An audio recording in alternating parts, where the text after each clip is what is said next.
اللہ کو جواب دینا ہے۔ اس لیے دیکھا ہے انہوں نے لکھا نا، 3 چیزیں ہیں تو بہت سی، لیکن 3 چیزیں ایسی ہیں کہ جو بھی آدمی ان چیزوں کو کہتا ہے نا وہ گمراہ ہے۔ آپ اگر خدا کو مانتے ہیں تو اللہ کا واسطہ ہے امت کو گمراہی میں نہ ڈالیں، نہ لوگوں کو برے عقیدے کی طرف لے کے جائیں۔ یہ بدترین چیزیں ہیں جو آپ فرما رہے ہیں، معراج کا انکار، اور آپ لوگوں کا ترا ہے کہ عذاب قبر کا انکار کریں۔ فقہا لکھتے ہیں کہ يَنبَغِي أَن يَرَى عَذَابَ الْقَبْرِ حَقًّا، قبر کا عذاب بالکل برحق ہے۔ وَمَنْ أَنْكَرَ عَذَابَ الْقَبْرِ، جو قبر کے عذاب کا انکار کرتا ہے فَإِنَّهُ ضَالٌ، وہ گمراہ ہے، مبتدع، بدعت کا اختیار کرنے والا ہے، عقیدے کی بدعت ہے، معتزلی جداً، بڑا پکا معتزلی ہے، اہل سنہ سے خارج ہے۔ اس لیے یہ لفظ گمراہ بولنا اتنا آسان نہیں ہے، اور ہمیں کیا پڑی ہے ہم بولیں، یہ پیچھے جو کھڑے ہیں نا سارے، یہ سب کہہ رہے ہیں گمراہ۔ وقال النبی صلی اللہ علیہ وسلم، حالانکہ حضور اقدس صلی اللہ علیہ وسلم نے فرمایا القبر روضۃ من ریاض الجنہ، قبر تو جنت کے باغات میں سے ایک باغ ہے، اور حفرۃ من حفر النار، یہ جہنم کے کھڈوں میں سے ایک گڑھا ہے۔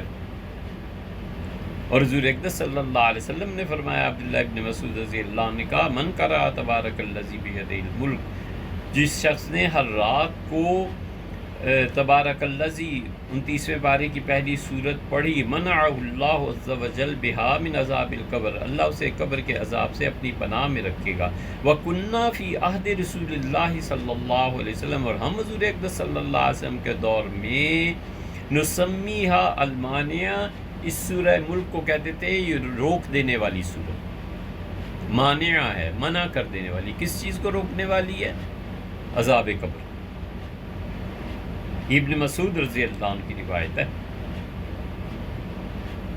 کچھ نہیں تو ترغیب و ترہیب ہی دیکھ لیں۔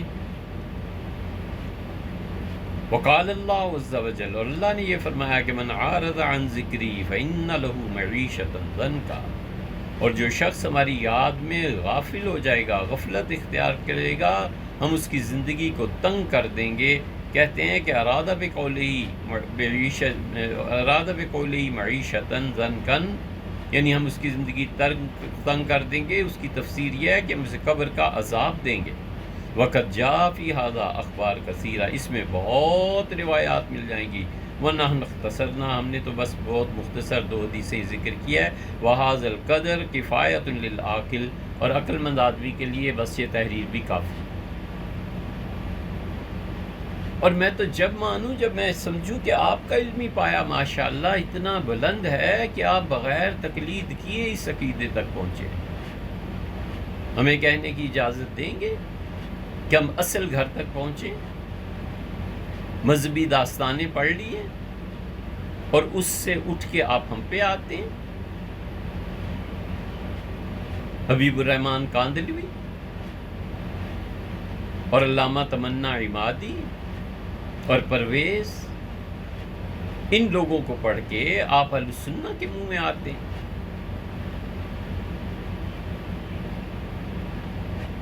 اور پھر آپ کہتے ہیں کہ عقیدے نہیں ہے تقلید، تو نہ یہ نہ کہیں کہ آپ اہل سنہ میں سے